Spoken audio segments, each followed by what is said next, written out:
Larissa. Give it up for Larissa.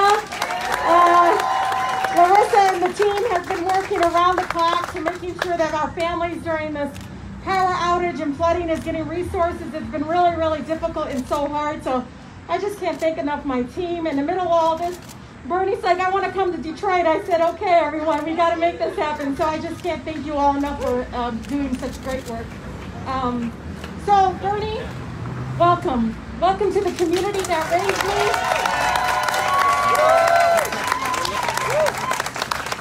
Why today is so important is it's very rare to get someone that is in such an incredibly important position in Congress. I mean, the chair of the Senate Budget Committee is not wanting to just have hearings in Washington, D.C., but he wants to come here and listen to you all, hear your questions, help you understand what is happening in Washington, D.C. and Congress, especially with reconciliation, this word that somehow I didn't even know anything about until I started saying, well, wait, that's a pathway to making sure my folks have resources they need to getting clean drinking water in the schools? Then yes, I want to know more.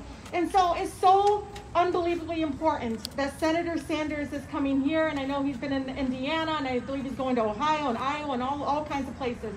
And so he's coming here because he wants to make sure that you understand what's happening in Congress and how it impacts your life. So you all know I've been on the front lines and working on this issue around poverty in our community that is so interconnected with what's happening regarding climate, regarding so much that's happening with our families. You all know I told this story before, but it's so important to know this. One of my parents came up to me in one of our neighborhood service centers. You know, she was in tears. This was some years ago, Senator. And she was in tears, and she was telling me that she needed a new place to send her kids for this pre-K like program, like an early childhood program. And I said, it's okay, I'm gonna find you a place, don't worry. And she's like, but you don't understand, Rashida. I need a place that can feed my child twice a day.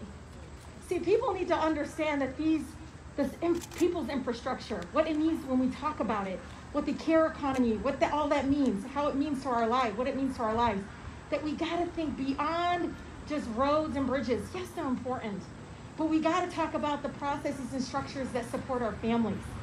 You know, when I went through Cass Tech this sometime years ago, yes, and Senator Sanders met the youth there, he couldn't believe this, that we have a brand new built school and no clean drinking water out of the fountains.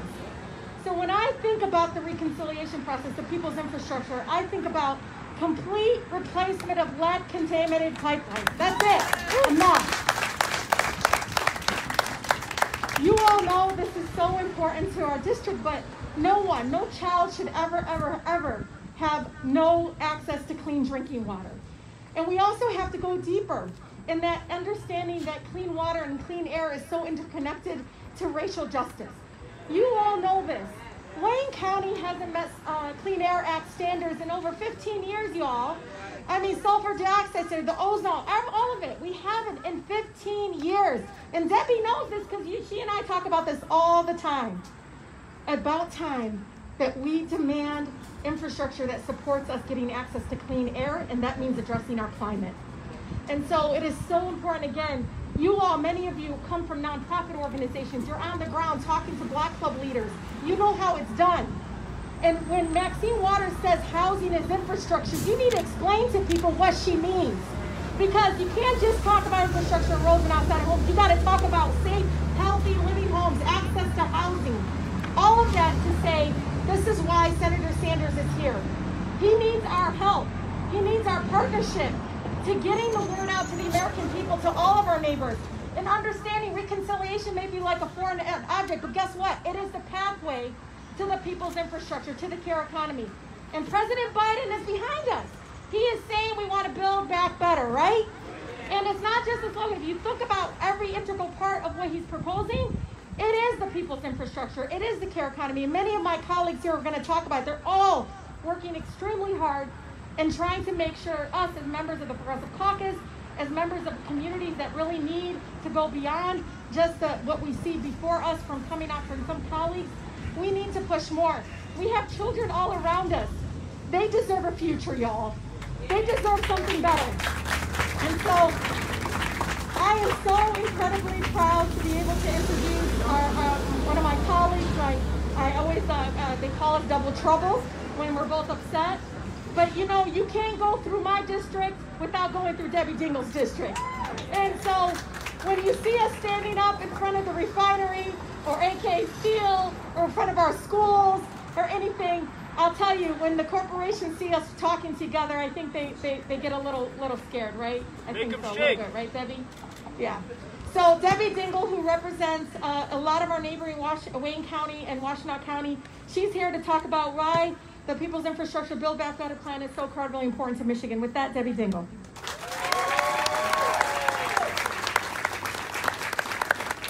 Thank you, Rashida. She is my sister. And anybody listening better know we are double trouble. But as they're marching in Washington today, the Voting Rights Act, we know how to get into good trouble. So, good afternoon. I can't tell you how great it is to be with Rashida, my colleague Sandy Levin. I want to thank the Eastside Community Network for hosting us.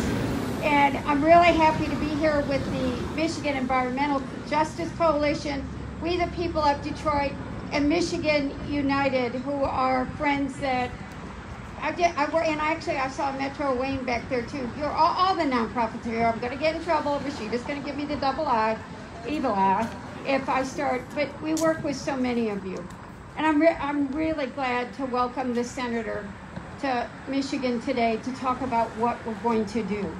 And we're going to actually lose the word reconciliation because nobody knows what it means.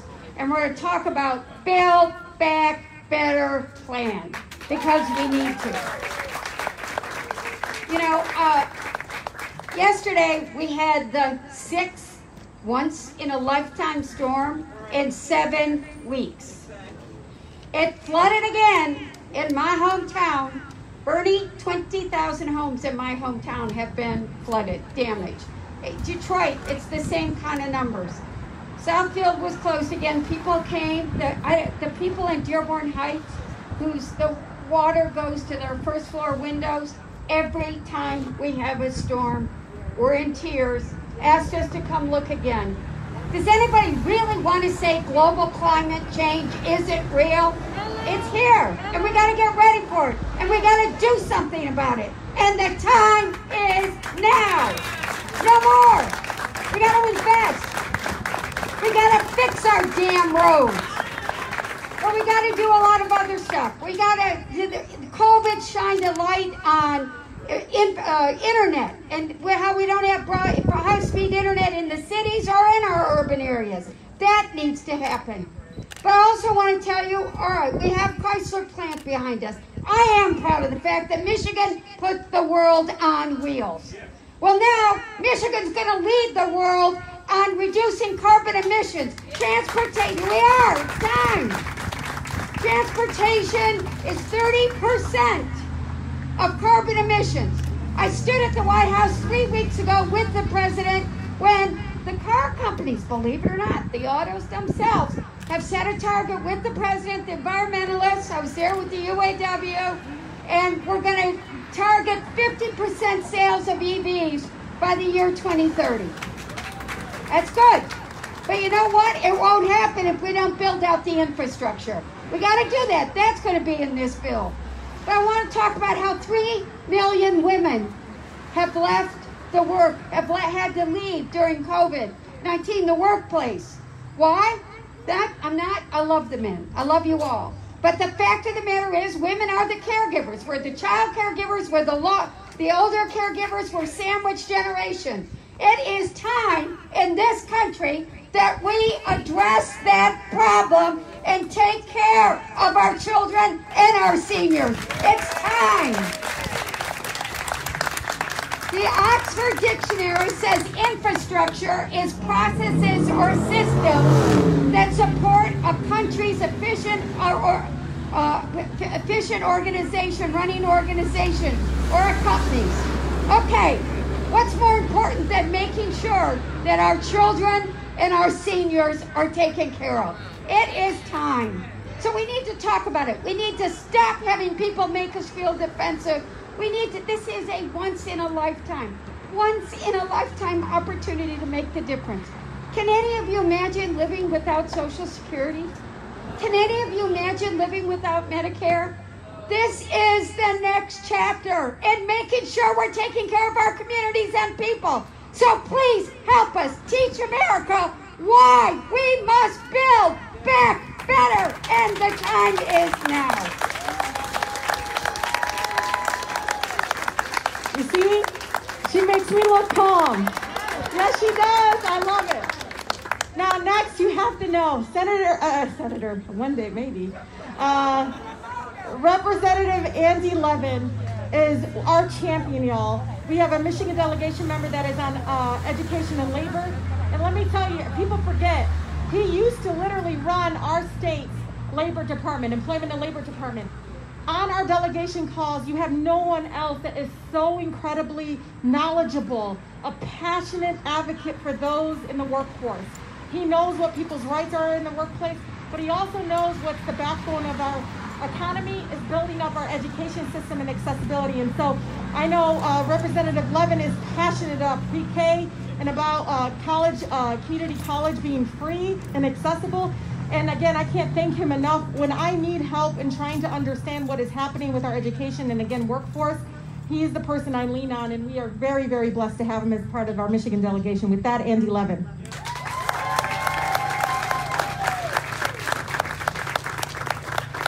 All right. Wow. So great to be here with my sister, Rashida Tlaib. You are lucky to have Rashida. And my sister, Debbie Dingle. But look, with all our problems, you got to admit, there is something right about American democracy when Bernie Sanders is the head of the Budget Committee of the United States Senate. That's something right about our democracy. And that gives me hope. It personally gives me hope. So, the Build Back Better budget. Rashida's right.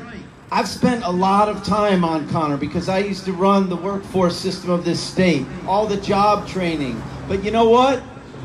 I built No Worker Left Behind. Bernie, we put 162,000 un- and underemployed workers back to school during the auto implosion and Great Recession. I'm proud of that, but you know what else I'm going to be honest with you about? They didn't keep it going after we left because 98% of the funding for training workers in this country comes from the federal government, and unless we stand up and deliver in the Build Back Better budget, our workers don't have a chance to get the skills they need for the good jobs of the future. So that's in here, in the Build Back Better budget. But also, isn't it time that the suburbs stand with the city and demand justice for all of our people? I represent Macomb and Oakland counties, y'all, and I'm down here proudly in Detroit saying we need to take care of all of our babies. We need to take care of all of our young people. Everybody's basement floods in Macomb, Oakland, Wayne, all over this state and this country, and we've got to stick together and fight for racial and economic justice for everybody. And that's what we're going to do through this budget. All right, I just want to focus on this one thing that Rashida mentioned. This budget, $3.5 trillion is our goal under Bernie's leadership in the Senate and John Yarmuth in the House. And it includes greatly expanded child care so that moms and dads can go to work and not have to worry about their kids. It includes greatly expanded pre-K so our young kids can get a good start, a Head Start, and it puts money into Head Start, but also into other pre-K programs so that they can be ready for school and they can get the nutrition they need and the care they need early in their life, the most important years. But it also includes my America's College Promise Act. We are talking about whether you're in Oakland Community College or Wayne County Community College District or Macomb Community College, all across this country, free, tuition-free, and fee-free community college for every young person and person who's got to go back, worker who's got to go back for training, all across this land. It's about time, isn't it? Plus 2 years of free college at any historically black college or university or other minority-serving institution all across this land.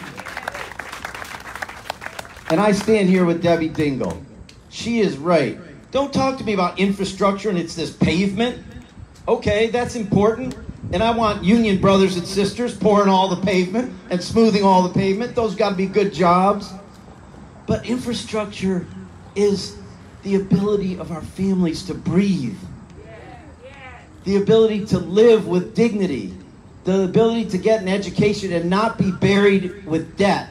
And that is what we said we're going to pass this bipartisan thing, what, 1 month from today almost.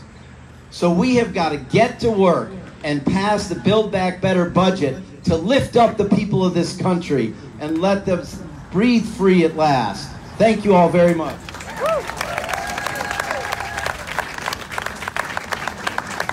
Thank you.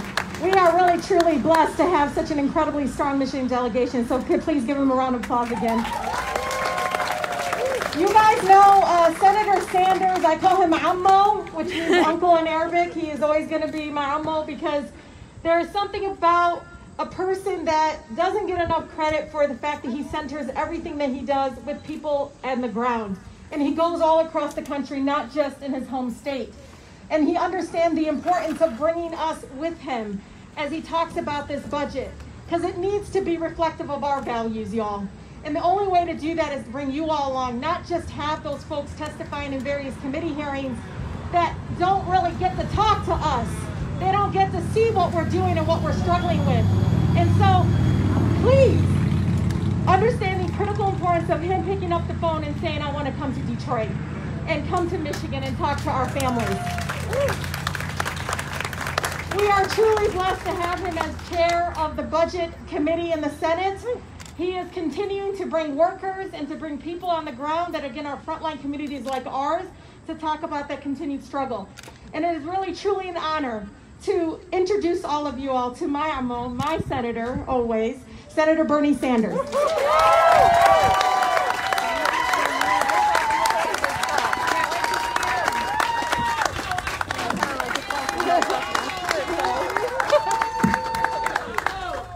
Let me begin by trying to figure out how to get this damn thing. Let me thank people of Michigan for sending to the Congress Rashida, Debbie, Andy, three of the outstanding progressive leaders in Washington. Their jobs are hard, but I got to tell you, because I work with all of these guys, they're doing a fantastic job, and I thank them all. Now, we've heard the word reconciliation, and nobody in America knows what that word means. What it is, and by the way, if you ever have trouble sleeping at night, go to the Senate rules. Put you to sleep in about 2 seconds. But reconciliation, bottom line, is a process in which you can pass legislation, with restrictions, by the way, with 50 votes rather than 60 votes. And sad to say that my Republican colleagues, our Republican colleagues, who are hot to trot to give trillions of dollars in tax breaks to the rich and large corporations, they were ready to go through reconciliation to throw 30 million people off of health care by repealing the Affordable Care Act. That's how they use reconciliation. We're using it in a different way. We are doing it in a way that will provide the most consequential piece of legislation for working people in our lifetimes. That is what this is about. And we're going to do that, sad to say, without one Republican vote. And at the end of the day, we're going to need the Vice President of the United States to cast the tie-breaking vote, probably at 5 o'clock in the morning.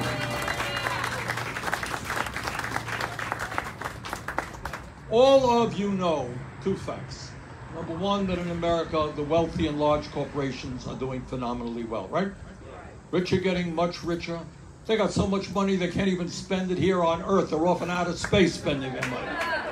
A lot of our people worry how they can afford a car. These guys are busy buying spaceships. All right? That's what they do with their money. And what we also know is that many of these billionaires in a given year, and many of these large corporations in a given year, pay less in federal income tax than you do. In some years, they pay 0. Now, Republican friends are saying, well, we can't pass this because we're going to raise taxes. You're right. We are finally going to raise taxes on the rich and large corporations who are not paying their fair share of taxes.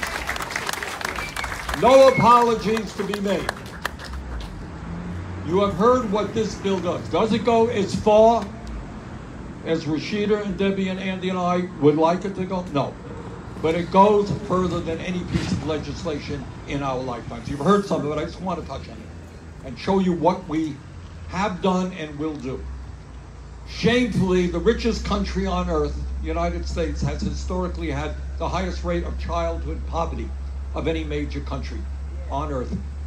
As a result of the American Rescue Plan and those direct payments that many of you received, those $1,600 checks, the $400 checks, as a result of the $300 per month payments that working parents are now receiving per child. You got 2 kids, $600. We have reduced childhood poverty by over 50%. And for black and brown communities, the numbers are higher. How's that? And what this reconciliation bill is about is whether we continue that program. The American Rescue Plan was an emergency program, 1 year. Those payments, my friends, will expire unless we pass this reconciliation bill. Andy told you that we are going to revolutionize child care in America. Right now, $15,000 a year on average. Who the hell can afford $15,000 if you're making $40,000 or $50,000? Our goal, no family in America pays more than 7%. How's that? Rashida talked about pre-K. We are going to make pre-K for 3- and 4-year-olds free, part of public education. Debbie Dingell has been working on Medicare for years.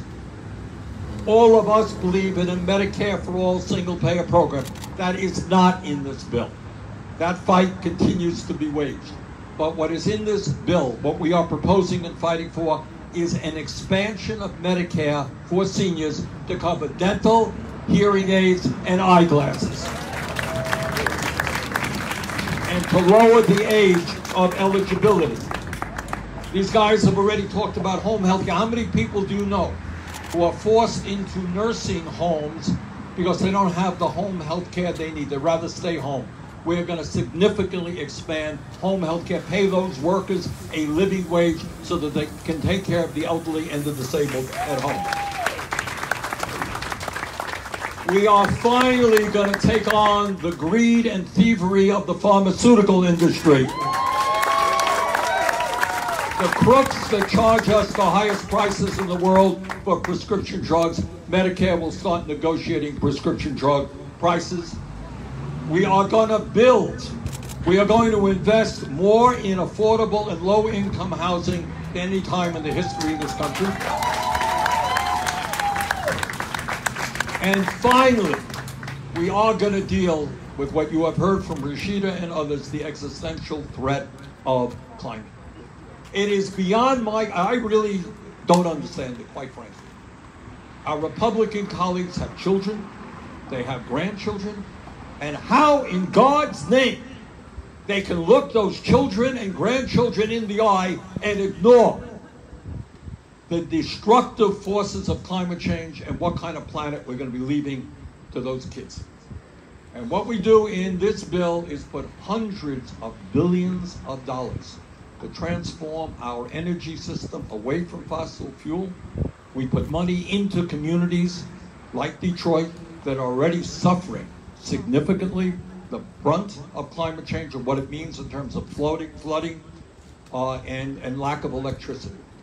So this bill will be the largest single investment by far in American history in climate. And when we do all those things, when we deal with climate, we deal with housing, we deal with child care, we deal with home health care, you know what else we are doing? We are putting millions of people to work at good-paying union jobs.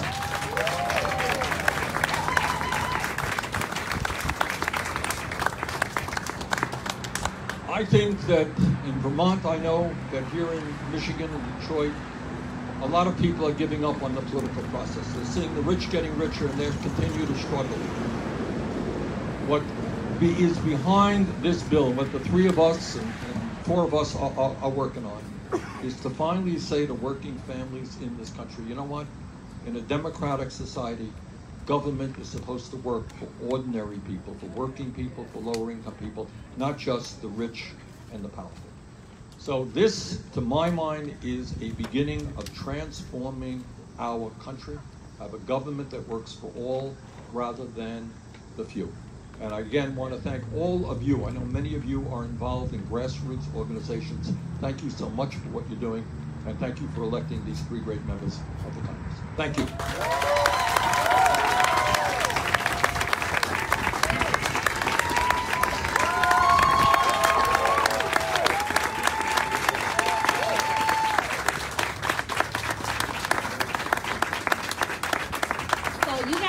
Gave a really big round of applause, but let's give a round of applause to our Michigan delegation for being here with Senator Sanders. So thank you so much. So now we'll have some brief remarks from some of our few local organizers who've been on the ground dealing with a lot of the climate justice issues we see in our district. So we would love to have next Michelle Martinez from the Michigan Environmental Justice Coalition.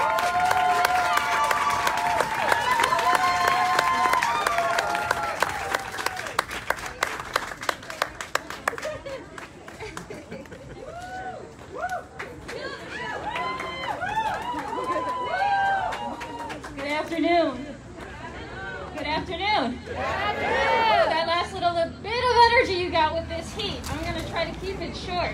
This is Ismael, my 5-year-old. I want to say thank you to Senator Sanders so much for being our champion on the Senate side. Time and time again, we call his office and always they're picking up the phone. Thank you to our Michigan delegation, our champions who are fighting for us in Washington, D.C. A big round of applause. This summer has been absolutely devastating. This summer has been hard, y'all. It's been hard. Not only with the tragedies of COVID-19, the hard work of keeping families together, taking care of each other when we have to make difficult decisions of sending our kids back to school for teachers who have to go back to that classroom. When the flooding happened on the June 28th, 29th, it was America Yahya who was Facebook messaging me, we gotta do something right now to make sure that our neighbors are safe. And this is how community responds. We respond by showing up for one another. We respond by checking in on our neighbors. We respond by going to the grocery store for them when their car is stalled out on Jefferson. We are the ones who are responding for one another because Detroit is so strong. We got our backs. We got us. And now we need Congress to take bold and swift action so that these kind of tragedies that keep happening, power outages that keep happening, don't continue to happen. There's so much that I'm excited for in the Build Back Better.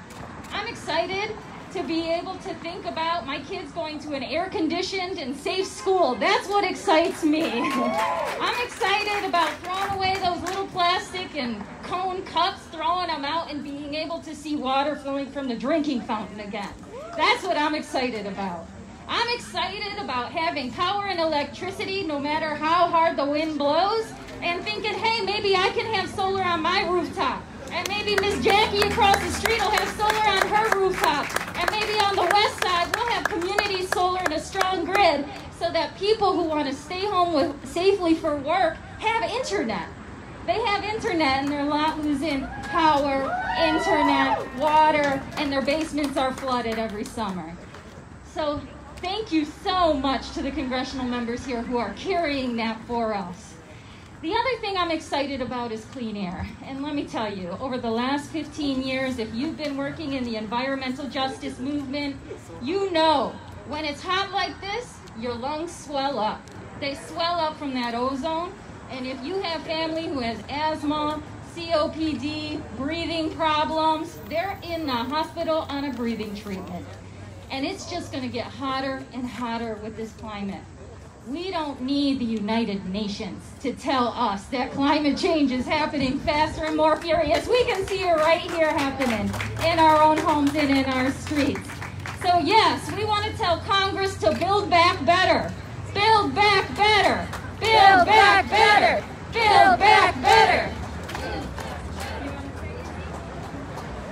Build back better. Thanks, everyone.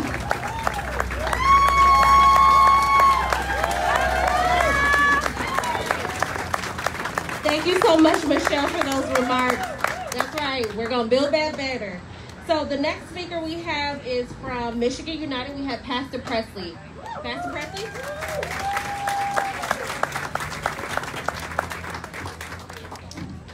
Good afternoon, everyone. Good afternoon. It is hot out here.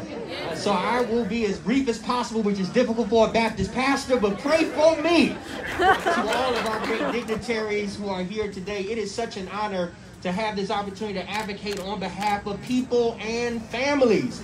Because when we talk about this Build Back Better budget, it is not only about roads and bridges, but it's about our people and our families. And that means that we have to understand this not only as a political issue, but it's a moral issue. Because I know that there might be some who might be led to believe that on the matter of politics, we are divided. But I come to suggest that on the matter of morality, we are more united than we are divided. And this is why we see that here in Michigan, over 80% of Michiganders are in support of education and care being part of this Build Back Better budget. And I know that that's many of us here, right? We're a part of this Build Back Better budget in order to take care of our families and our people. And so what does that mean? That means that first of all, we make sure that every child has access to a wonderful education. That's not a political issue, that's a moral issue. To make sure that families are able to feed their children. That is not a political issue, that's a moral issue. To ensure that people are paid a living wage, that is not a political issue, that's a moral issue. And the way that you judge a moral character of a country is not by how it builds its roads and bridges, but how it cares for its people and its families. And so we stand at Michigan United in unity with our legislators who are working very diligently to ensure that our families and our peoples are kept a priority in this reconciliation process. And so we're believing that as a result of their diligent work, that we will see minimum wage increase to $15 an hour. We're believing that by their work, that we will see the passing of the PRO Act, which will allow care workers to unionize. We're believing that as a result of their work, that we can extend the access to child care to families all across this state and across this country. And so I am a firm believer that when a country cares for its family and its people, it has secured its future. And that is what we must fight and advocate for as we commit ourselves to building back better. Be blessed.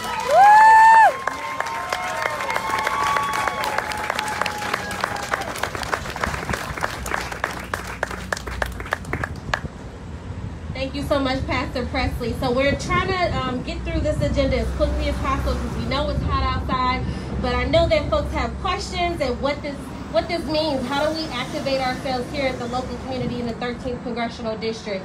So I think we'll take maybe just one question and then we'll transition into another part of our program. So we, again, appreciate you all for being here and sticking it out with us in the sun. So I guess the question that I would like to ask our panelists, maybe Senator Sanders and our Michigan congressional delegation, you know, how does this plan impact our residents here in the district right now, and how can we activate ourselves at the local level to get energized and build back better?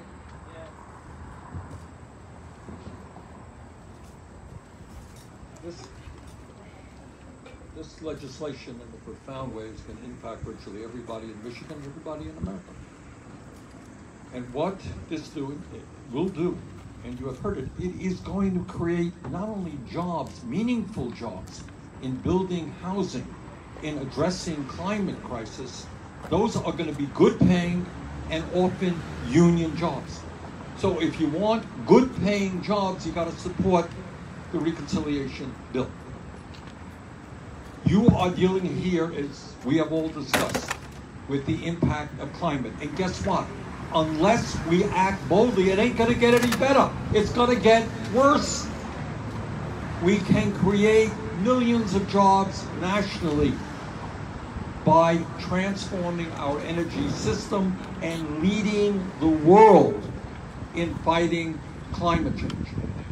As the pastor just reminded us, the future of America is our children. We cannot turn our back on little kids. This legislation will give a real shot in the arm, free pre-K, massive help in childcare.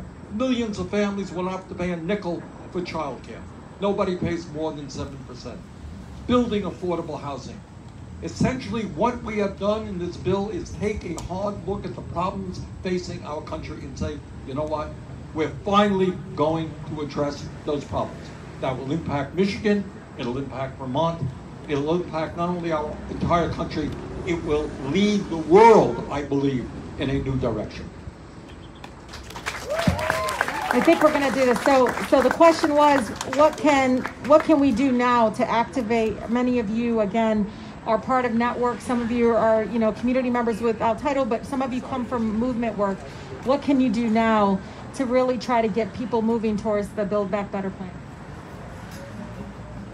So 15 years before I frequented Connor as working on workforce policy. What I really am is a union organizer, and I did thousands of house visits to nursing home workers all over the city, organizing them into what was then SEIU Local 79. Anyone old enough to remember Local 79 over on Grand River? Oh yeah. So I think that what we need you to do, write letters, email, call our offices, whoever you're, all that. But I'm into storytelling, y'all. I'm into you organizing. If there's a union struggle going on, and if the boss is crushing those workers, we need you to lift up that story and tell that story, because we've got in this bill to help pay for it, a little teeny part of it, right, Bernie?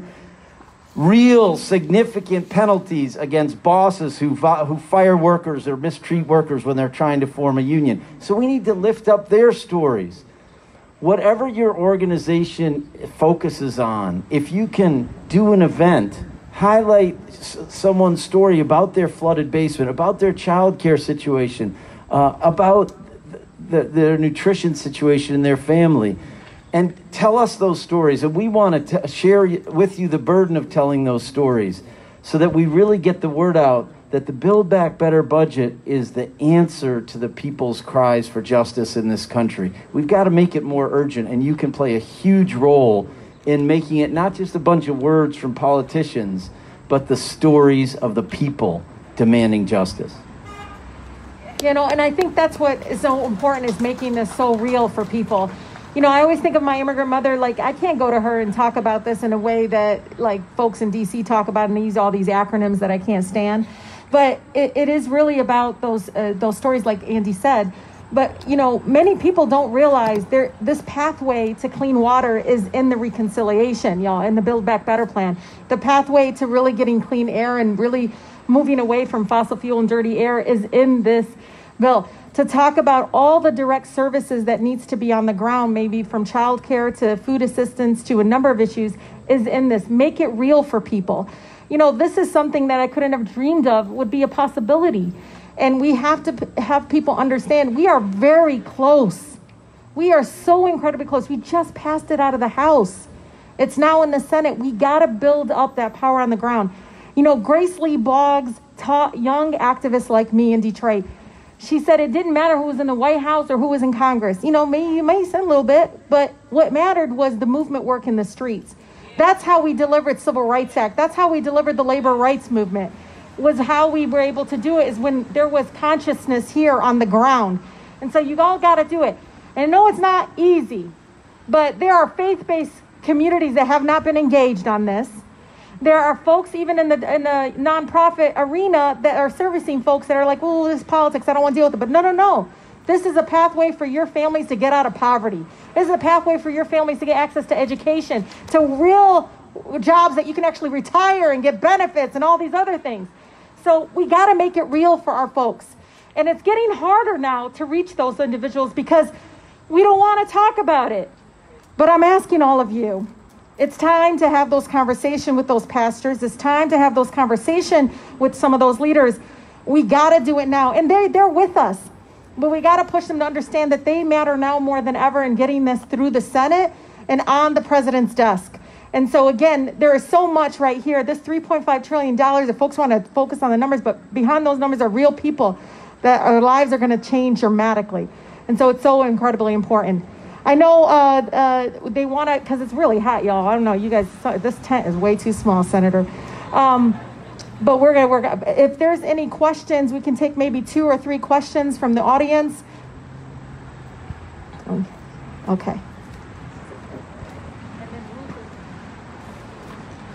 Good afternoon.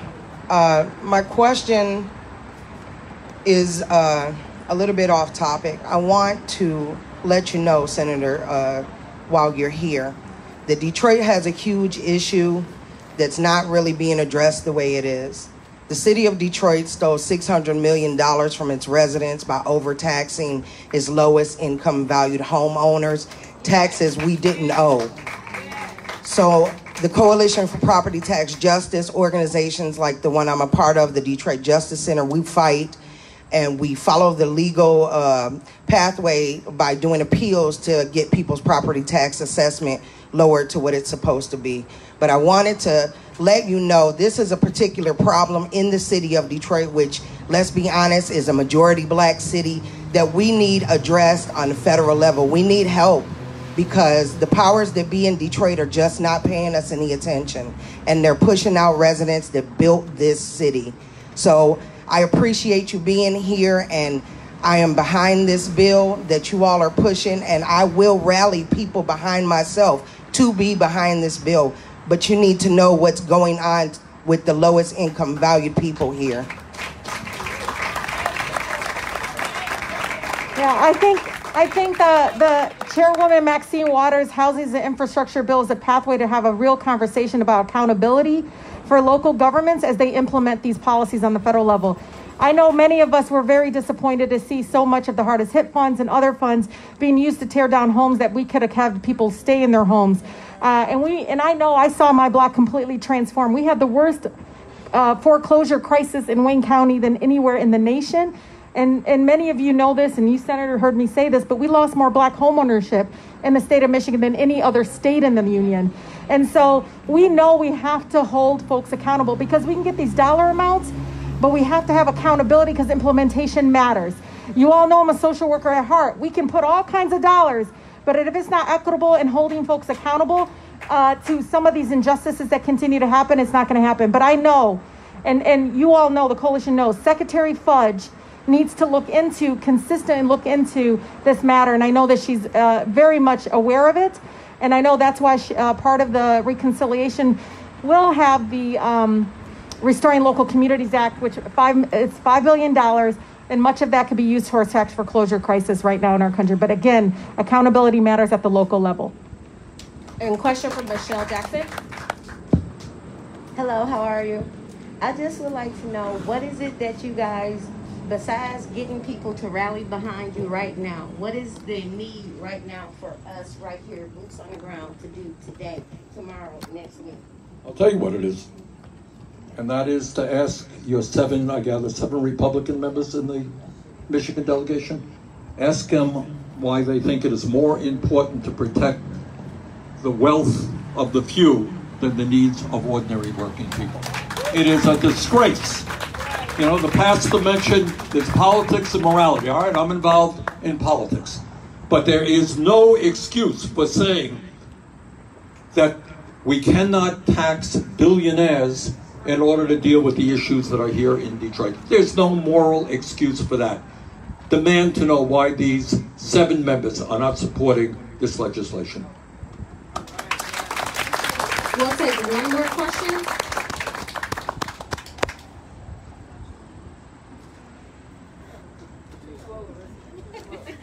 Running. My legs are small. Okay. I saw his hand break. I'm sorry. It's so great to be here and hear you all speak. I was curious, how do we convince borderline independents or right-leaning, slightly right-leaning Republicans to care about climate justice and the prevalent issues of Medicare for all and the issues that are affecting every American, no matter where you fall on the political spectrum? You know, polling is far from accurate in many cases, but what I believe to be the case based on what I have seen, in fact, that we have a very significant number of working class Republicans, not the rich, but working class Republicans who are supportive of what we're trying to do. Because at the end of the day, you know what?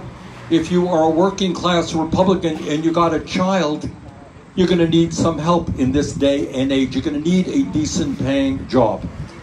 In terms of climate, I think we are beginning painfully to win over more and more people. You know why? Not because of what the United Nations is saying. It's because what they are seeing with their own eyes. All right, if you continue to have massive floods that 20 or 30 years ago did not occur, you don't have to be a scientist to figure out that something weird is going on. In Vermont, we are breathing the smoke 3,000 miles away from Oregon's fire. The smoke from the Siberian fire is going thousands of miles, impacting people's health. You gotta be a moron not to understand that what's going on is real and is dangerous. And it's not good enough to say, oh, isn't it terrible today, but it'll get better in the future. It won't. Not unless we lead the rest of the world. And by the way, we cannot even do it alone. China is a bigger emitter than we are. This world is going to have to come together and understand that we are in a world war. And every country is going to be part of that war, fighting against climate change for the people in our country, China, India, and all over this world. That's what we got to do.